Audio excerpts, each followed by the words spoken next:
So for today's video, mag-voice over ko. Unya, kuyog ta ninyo, mamista ta sa baryo. Apas, let's go.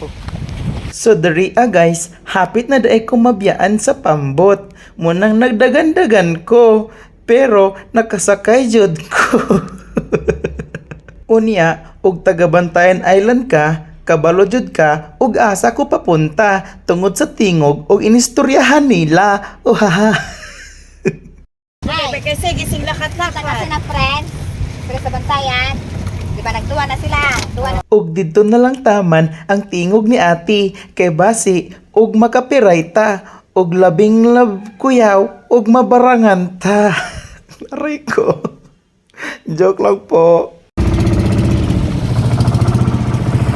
Og dinhang dapita, padulong na may dunggo. Og ing ana, katinaw ang dagat sa hilantagaan. Ha ha ha ha. Og dinhang dapita, ni dunggo na jud me. Unya, diha na ko nakarealize, wa man day ko'y money. Mao nga, ang operator sa pambot, giatik-atik ni Simple DJ. Pilay pliti. Pliti pa day. Pilay pliti ga? 30. Hindi ka makata sa despistahan sara. Ako man sara dito magtukar. Sa kalibo maniga. Nagsilyo ka? Dito na lang sara. Ug mao to, wa jud mi nakita sa diskuhan, mao na libre ko. Ug niapas si Moymoy, si DJ Alvin ang lightman. Niapas kay kaon na. Ug dinhang dapita, gabi na. Ug lagi kay DJ man kuno ta, maligo ta para ighuman tukar aho makadagit.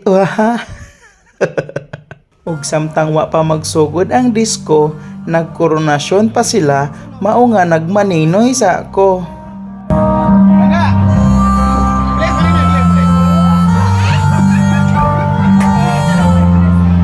Og dinhang dapita, magsugod na ang disco nila, mao nga ang announcer nangutana kung kinsa daw ko og ako siyang giingnan, halabira.